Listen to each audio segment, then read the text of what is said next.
Good morning, everyone. I know. Good morning, good morning. Welcome to the city of Meriden. My name is Kevin Scarpati, mayor of the city, here on this beautiful morning, and to welcome all of you here to one of our child care centers at the Meriden YMCA. So first, I have several introductions of elected officials and those that are gathered around the podium here today, some of which will be speaking and you'll be hearing from just shortly. We have a number of state representatives here from the Meriden delegation. We have State Representative Michael Quinn, State Representative Hilda Santiago, State Representative Kathy Abercrombie, as well as State Senator Mary Abrams. Our Meriden delegation, thank you for being here. We also have Representative Cook and Senator Anwar. Thank you both for being here as well. We have the Commissioner of DCF, Commissioner Durantes, and Commissioner Beth Bai from Office of Early Childhood. Thank you. Obviously, you'll be hearing from our governor in just a short bit, who has been a strong supporter of, obviously, education and kids, but communities like ours throughout this entire pandemic. And so first, I just want to state the importance of being here today for this announcement and how we are giving back to the kids in our community. The Meriden YMCA is just a sampling of early childhood programs that provide educational and social atmospheres for our kids in our city. This past year, I think one thing we tend to forget is the sacrifices that our students and the youngest in our schools and child care facilities have made over the last year without being with their peers, locked in their homes at times without knowing if it's safe to come out. And we were able to open the doors here at the Meriden YMCA and other child care facilities across our city to provide not only a social environment, but one that's educational. And so I'm excited and ecstatic that we're going to be giving back and pouring more money where it needs to go, right back to our kids. Several weeks ago, the governor also challenged cities and towns to work with nonprofits such as the YMCA and others to make sure that summer enrichment programs are being provided. Governor, I'm pleased to say that we have had several meetings with our nonprofits. We are working to make sure that we are enhancing the accessibility and the ability to fund these programs for our kids, to make sure they don't just get something in a classroom, but also all summer long. And so again, thank you all very much for being here. We have a list of speakers that I'll pass the microphone off now to the Executive Director of the Meriden, New Britain, Berlin YMCA, John Menigny.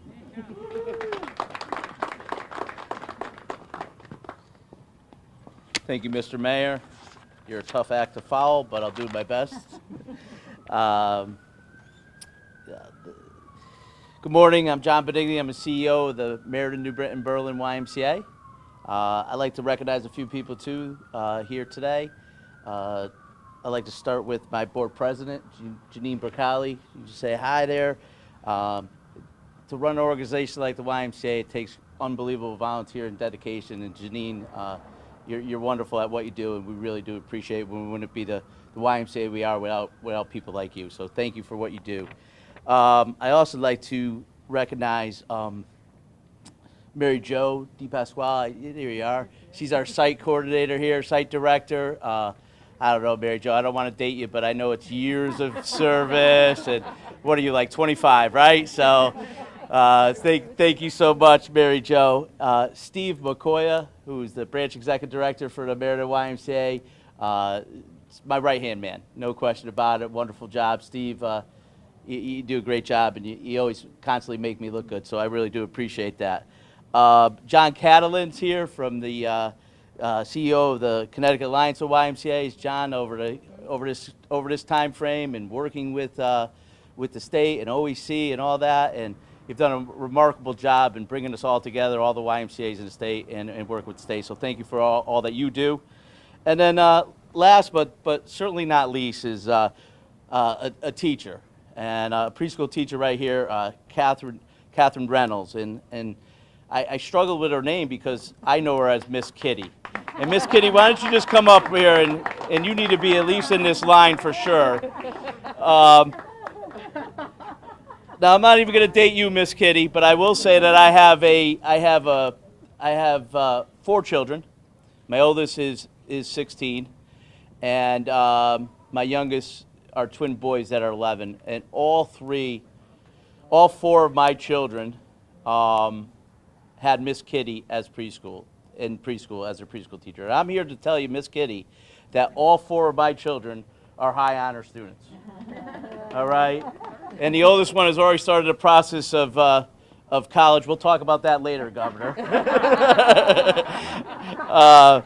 But it's certainly getting there too. So, Miss Kitty, not only professionally, but honestly, personally, the impact that you had in my family is immense. And I know that you continue to do that every day with these children here at this center. So thank you for all that you do. Thank you. And obviously, Miss Kitty is one of many, right? We have many preschool teachers that are doing that across the state and right here locally in Meridian, New Britain, and Berlin too. Last thing I wanted to touch on is in really today's event and all the things that we've partnered with the state and OEC on. Throughout the pandemic, the Y has engaged in numerous programs with OECs, all positioning the YMCA in the state ahead of other states, other municipalities, who decided to close their doors. The appreciation from the families during this crisis was unbelievable. I mean, so appreciative. It started with Project 26, and it seems like it was so long ago, Project 26. We had 3 locations, allowing hospital and first responders to have a place to bring their children. Then we moved on to Project 27, which was working with families engaged in training programs through Workforce Alliance so that they could get the necessary trainings to get the jobs that they may need. And then we did Project Outreach. It was a two-part series to get those families that maybe wouldn't come in person, but would come on Zoom and get them somewhat engaged. And what we're seeing now is that their slight engagement has turned into full engagement. They are enrolling in our programs. They're making those connections. So those programs all worked. If I've learned anything throughout this pandemic, it has brought us all together. And when we are together, we're stronger. And when we're strong, and we're collaborating now with the OEC.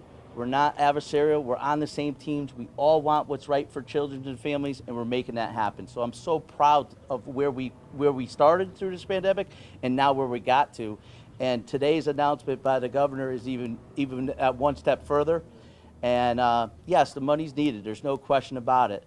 But it's going to those families in need. And what the governor is ultimately doing, and OEC and all these fine legislators in the state, what they're doing is they are removing obstacles for families. In this time right now, we need to remove those obstacles and make this affordable, noteworthy experience for these kids, educational, and from summer camp that the mayor talked to preschool today, infants and toddler care, et cetera. So I'm just blessed to be here. I'm happy where we're at, and thank you all for attending.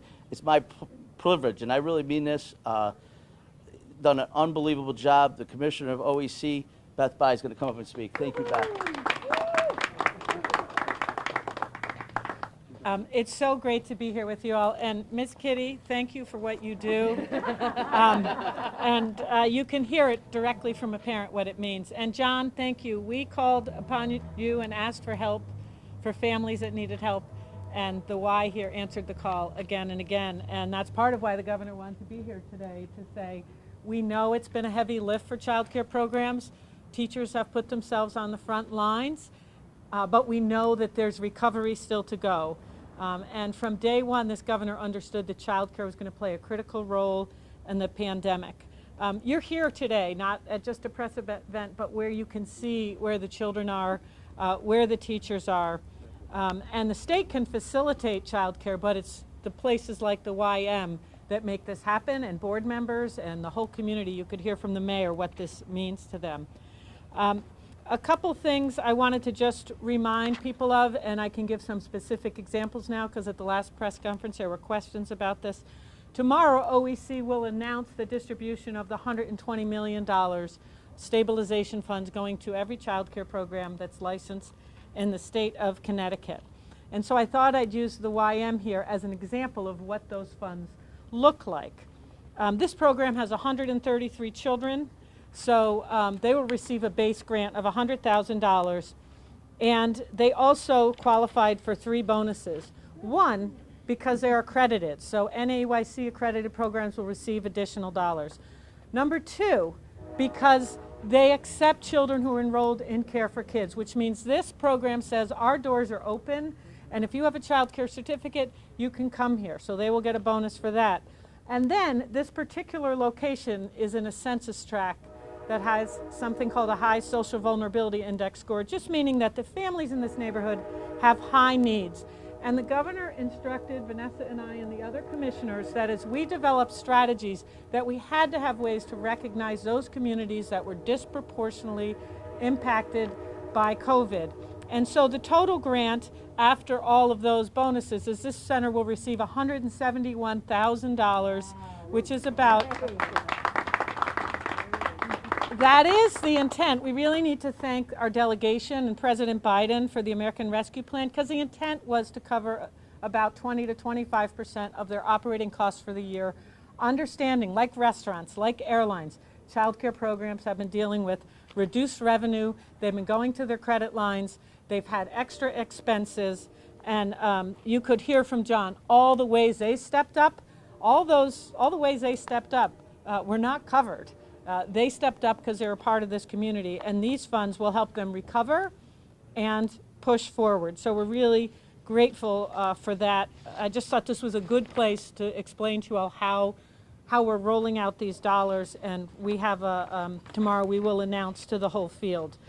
The governor, as John said so well, it's been important to him that families have some free opportunities this summer, and two of those I'm going to talk about today because we have Kathy Batista from the Family Resource Centers. We know from the public school count that about 15,000 children didn't show up for preschool and kindergarten this year who would have in a typical year. So we've done project outreach like John talked about and had other strategies to get children those preschool experiences. Well, this summer, in the American Rescue Plan state funds, what the governor's proposed to do is that for families enrolled in school readiness and child daycare that are the state-funded preschool, they will not pay parent fees. They will not pay parent fees this summer to encourage families and children to stay in the program throughout the summer to get that extra time that they had missed out on. And as John said, we want to remove that barrier, and the governor said we have to have experience where kids can have fun. You look here, it's fun and educational. The second piece is we're partnering with Family Resource Centers and the State Department of Education to offer free kindergarten readiness programs. And how those will work is the Family Resource Centers will offer 3 to 5 week programs, and that will help children be ready for kindergarten. So they'll use the early learning standards, they'll use from our agency, they'll use the State Department of Ed standards for entry to kindergarten. We're offering enrichment funds because we've got to make sure that they can do really engaging, fun activities for the kids. But I've been in a lot of places. I was in Bristol last week, and the school readiness liaison told me that 26% of children were going to now go to kindergarten without any preschool. That's way higher than usual, but that's because parents were worried, and parents in multi-generational homes were particularly worried. So the Family Resource Centers are going to step up and partner with us on that program. And then we've already announced issues like opening up Care for Kids for more families, meaning more families will get subsidies. We're going to open up Care for Kids for families in workforce development, which the state hasn't done for 25 years, and this is a temporary measure to help families get that training they need to get retooled and recover from COVID. Businesses suffered and families suffered, and the governor wanted to make sure our initiatives hit both.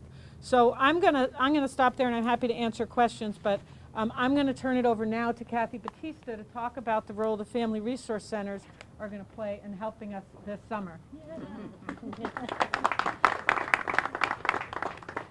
I'm afraid to take my mask off because I haven't worn lipstick in a year and a half.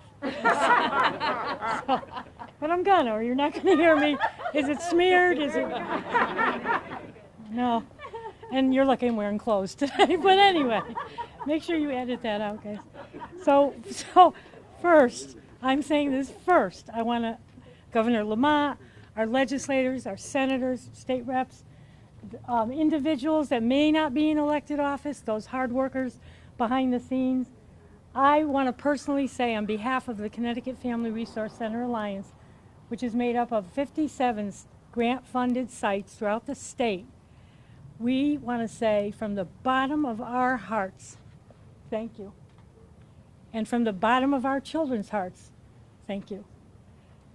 So as president of the Alliance, which is made up, I already said that, and director of 2 Family Resource Center sites here in Meridian, I will tell you, we've been waiting for over 25 years for this opportunity. And unfortunately, the way it came about was not a good way. But moving forward, we have huge opportunities to impact our future and our children's future. The plans that I noticed, I was reading through that whole PowerPoint, Governor, you know, that you had up there. It's quite a thing. It's quite a thing. And I'm like, okay, just where's early childhood? I can't get through all this. But what I noticed is this. Maybe those of you that have read it or know what, know. The plans that I saw are, I can use 2 words. They're supportive and they're strength-based. And the reason I'm saying that is everything you can possibly think of that we know, those in the field and even those out of the field or that are parents, everything that is needed is in there to make us be the best state in the United States and our children happy again and our families happy again. Strength-based, as you may know, means that not only are we providing services, building them up, getting families and children back on their feet to breathe again, to do everything they need to do to live again. What we're also doing that I noticed in there was the strength-based part is to help families and children identify within themselves what their strengths are, because they're there. And you all know everyone has some strength, some talent, somewhere. And that's the strength-based part of this, which really blessed me a lot. Some of those strengths may have appeared even or popped up in families throughout this crisis because they had to. But we're going to build them up even more. So now, see, I'm not long. Don't roll your eyes, Representative Quinn. So, I have to confess to this last thing. I admit lately that I've just not been able to keep up with all the acronyms. I'm sorry. I can't do it.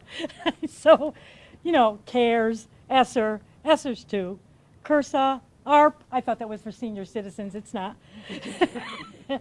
GEAR, and I just heard about HERF, exclamation point. So it's not important for me to explain to you what those all are.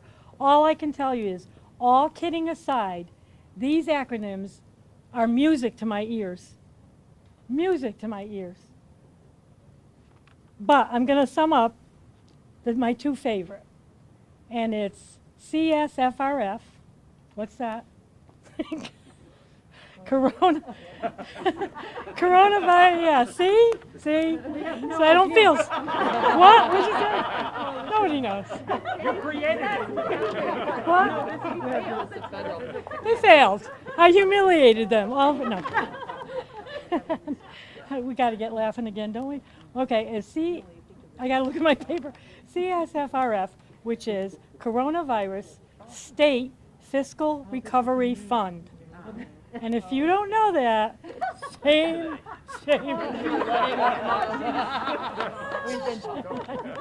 And the other one I love them all because they're so wonderful, is ARP. Yes, the Association of Retired Persons. That's the American Rescue Plan. So I'm going to sum this up right now with my own acronym. And it is, I had a really long one before, but I made it short.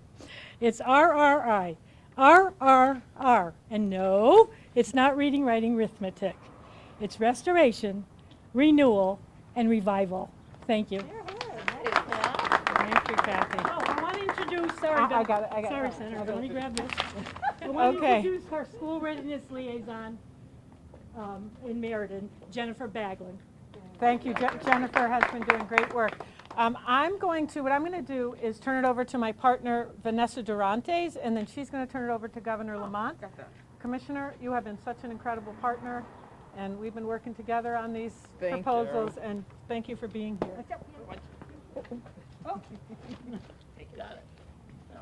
So thank you to my partner and Governor, Commissioner Beth Bai. Thank you to my boss, Governor Lamont. Thank you to these wonderful legislators that are here. Connecticut's children are in great hands. The American Rescue Plan Act recommendations from the governor put kids first.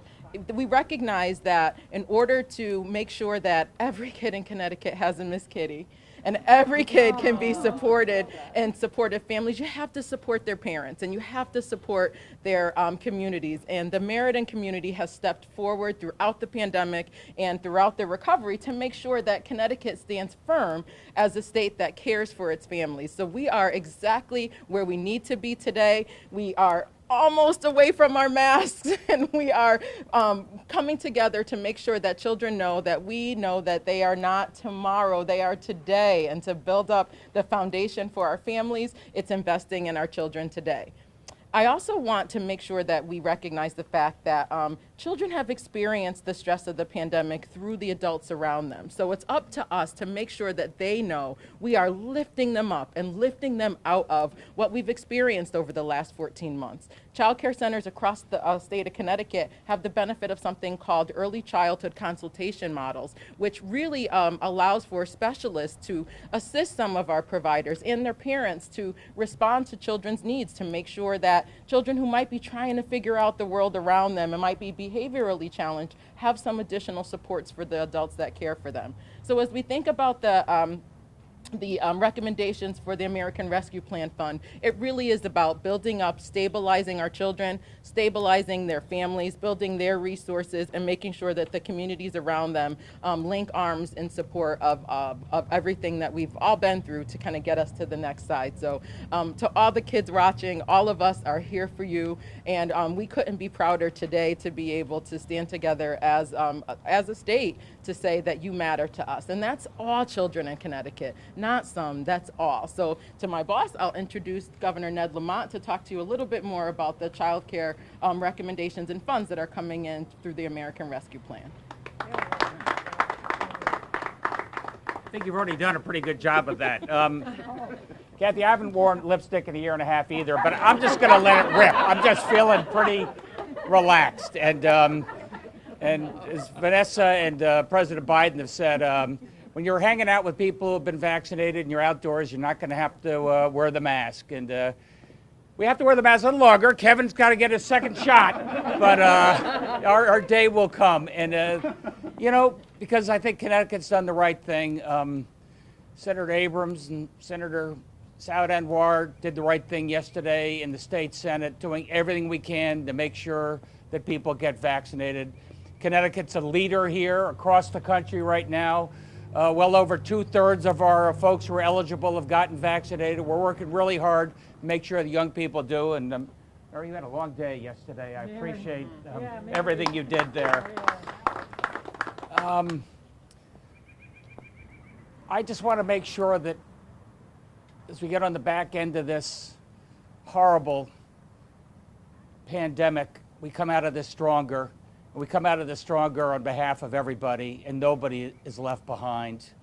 I love Meridian. I just think you guys do it right. I'm standing here. I hear the train go by. Hilda tells me that this is all affordable housing, right down to that beautiful new green, which is across the way to the rail station. I was just here as you provided housing for veterans. This is a model of how we ought to do things, and right here in the heart of town is the YMCA Child Care Center, making sure that each and every one of our kids gets the very best opportunity at the very start. You know, Beth and Michelle and Kathy have been pushing us all along the way to make sure we do everything we can to take care of these kids. You know, thanks to the budget we've got from the feds in the state, this is the greatest expansion of daycare and childcare and infant care in the history of this state. I want to make it last. I want to make sure that each and every one of these kids get that opportunity. And And I'll keep going. We're going beyond there. We're providing, when it comes to the older kids, K through 12, you know, starting right about now, trying to get our learning camps going. And we're providing funding to provide free learning centers across the state, starting right after the July 4th break. There have been just 100,000 kids who have not been able to get into the school for one reason or another. Our schools are open, and we want to make sure that they have a chance. Hopefully the Y is going to take advantage of this. Come in, put in your applications right now, and we provide significant funding for this. We have enough to do about 24,000 kids. Kevin, if the cities step up, we can do even more if you want to match us. Miss Kitty, if you tell the superintendent of schools to provide a little extra resources and match us as well, we'll be able to make sure that every single kid who wants to go to camp will have that opportunity to go to camp. So I'll just, leave you with the thought that it's been a tough year. But Connecticut is coming out of this stronger. Our country's coming out of this stronger. And I think if nothing else, we look at each other as one. I really am so proud of Connecticut stepping up. And we realize that we're all in this together. We really are. I mean, black and brown and homeless and urban and rural and suburban. If we didn't take care of each other over this last year, we were all worse off.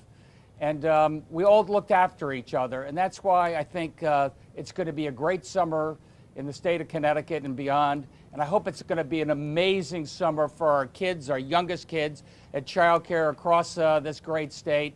And that allows their moms and dads to get back to work and get back to a new normal. Thanks, everybody.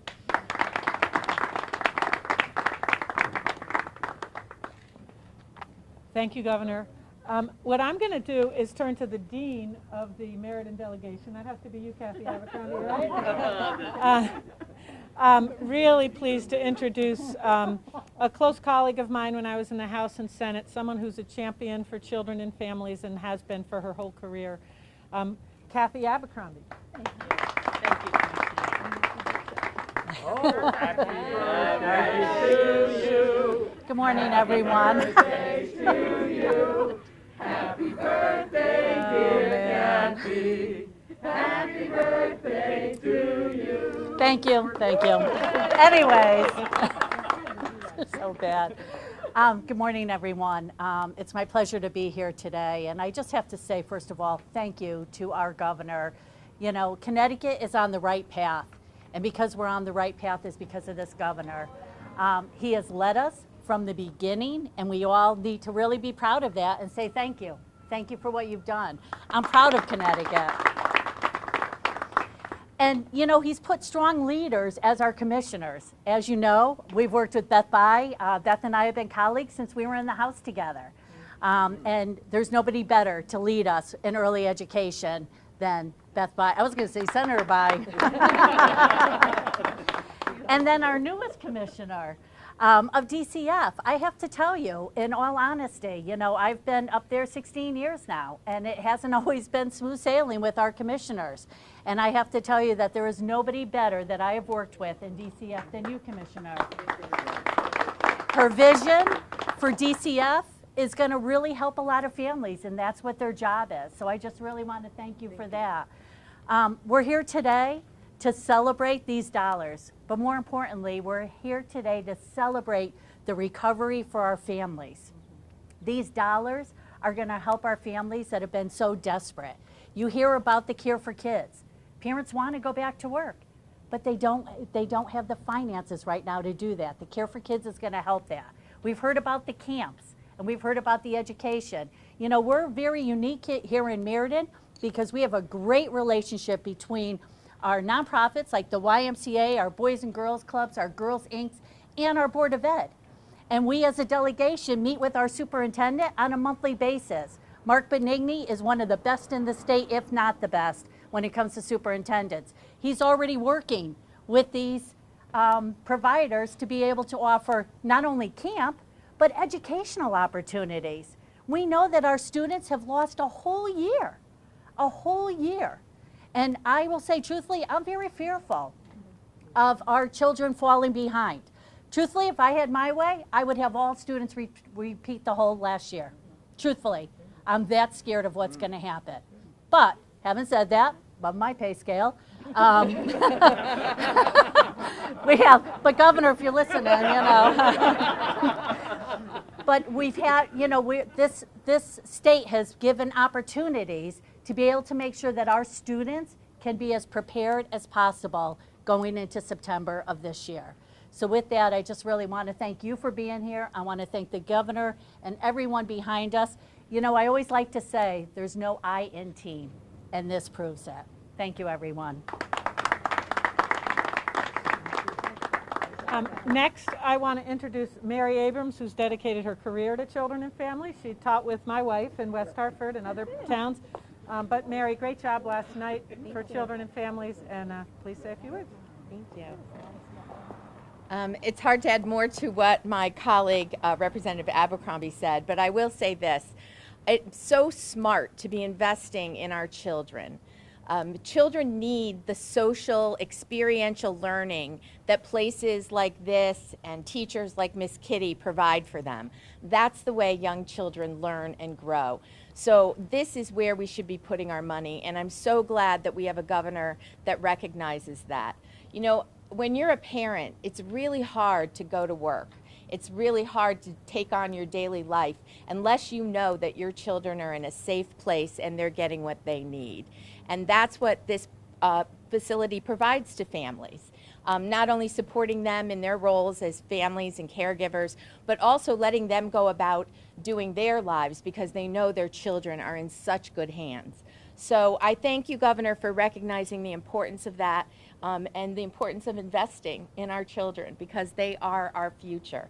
I'd also like to congratulate you on your incredible ability to hire because we now had our second commissioner from Meridian snatched up by the president. So we're very proud of both of them, and we thank you because you do such a fine job of filling these commissioners' positions. And, between Commissioner Bai and Commissioner Durantes, they've just done an incredible job throughout this entire pandemic.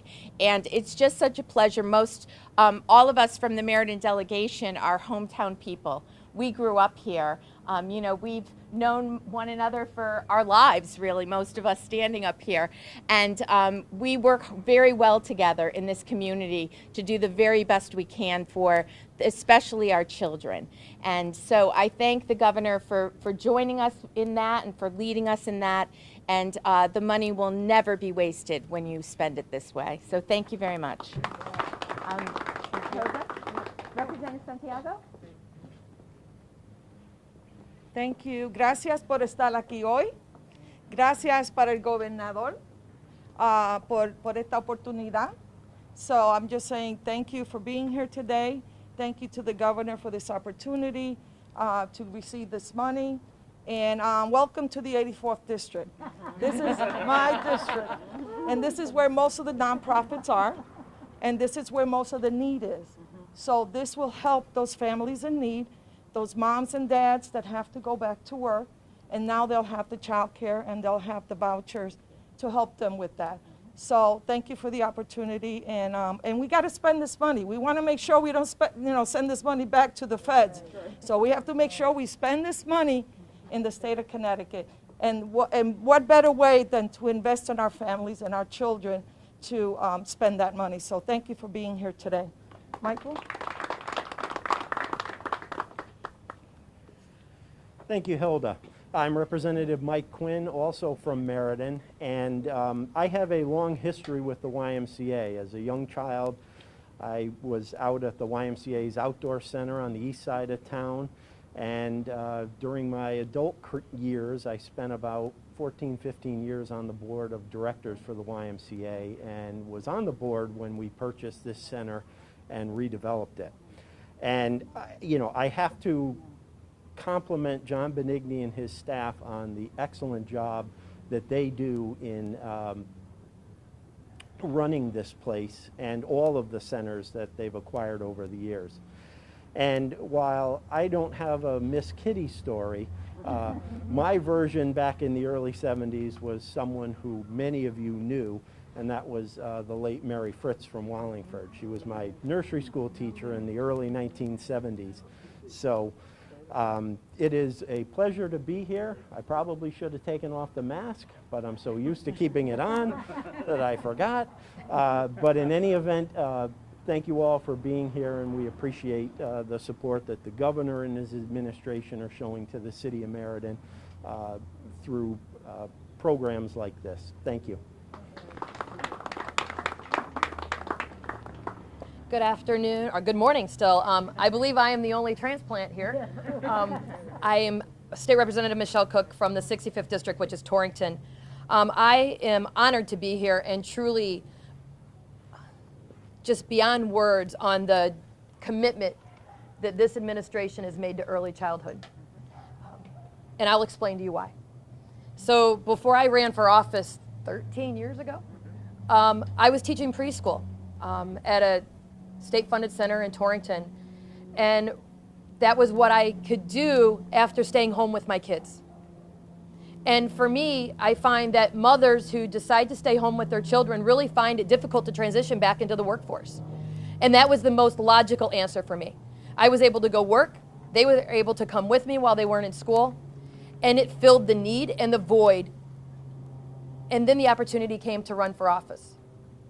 And the one thing that we continue to forget is the vital importance of our early childhood educators. Not only their dedication and commitment to our youngest residents in the state of Connecticut, but also to continue to put on the map the importance of their career. It is not simply somebody that watches your children. They are somebody that molds them, that helps develop them and prepares them for the next chapter, and that would be kindergarten through 12th grade and then beyond. They are the fundamental base of the building blocks.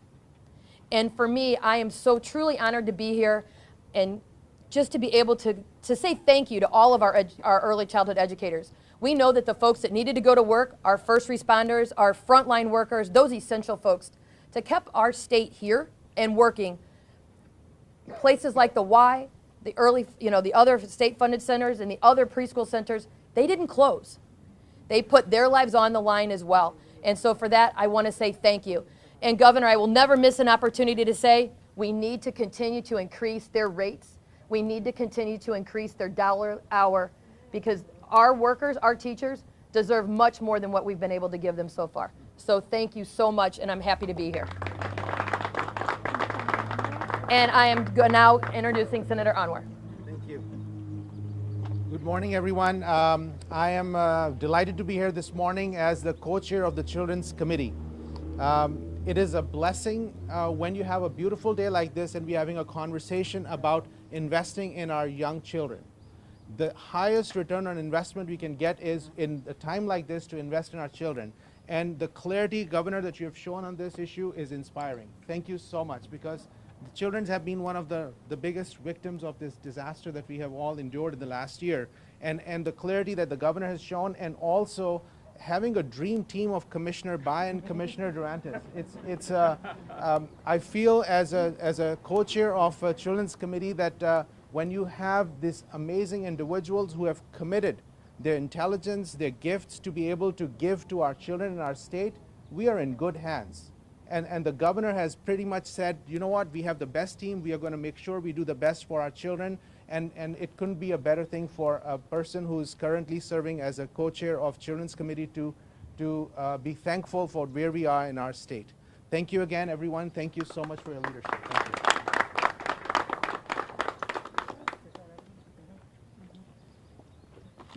Now we can take questions. We have quite a lineup here. We could probably answer a lot of different questions for you today. The $120 million, what exactly are you going to be announcing tomorrow? Can you Yep. a little more specific? Sure. The federal government sent Connecticut stabilization funds that are specifically designed to be funds that go out to existing child care programs that were open during the pandemic, or that have reopened, or that need help. The projection that was that Connecticut would lose 40,000 child care spots without extra support.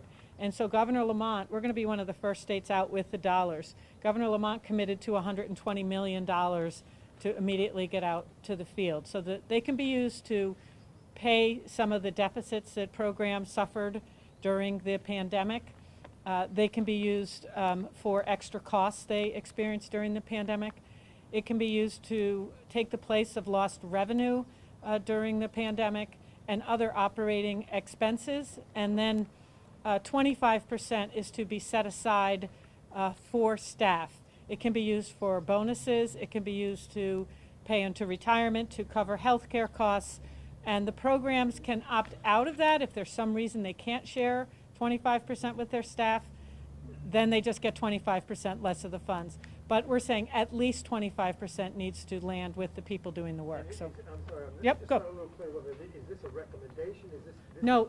This is funding from is this funding from the American Resource? This is, yeah, this is federal funding. It's called childcare stabilization grants from the American Rescue Plan. And Governor Lamont has committed $120 million to go out and grants is the wrong words, go out and funds for programs to support their operations. But this is not something, this is something that he can do through executive action. He doesn't need to negotiate. Exactly. This is outside of the $900 million. The pieces of child care from the $900 million are paying parent fees for school readiness. So that's an example of something that the legislature will have to approve. Okay, thank you. Yep. Any other questions? And how many partners would this apply to throughout the state? It's almost 4,000 programs, so it's family child care homes, like 1,900 family child care homes, and up to 2,000 centers. So any place that's licensed or that accepts care for kids. And ballpark how many families, children this would impact? At least up to 200,000 children, because it also includes after-school care providers. It does not include summer camps. It's child care providers and child care preschool through infant and toddler through school age. And how does this improve the services that they were already getting at these centers? These funds were set aside by the Congress and the President to make sure programs could stay open. We were looking at losing, at one point the estimate was we could lose 40% of child care supply in the country, and that the Congress needed to set aside funds to stabilize them. Much like you hear other industries, restaurants, airlines, these are funds to help the programs stay open, because still we know the polls are showing it's going to take a full year to recover full enrollment, and we need those programs for the parents that need to go back to work, but they can't make it if they're not 80 to 90% full. So it's stabilization, to stabilize, to make sure we have child care a year from now.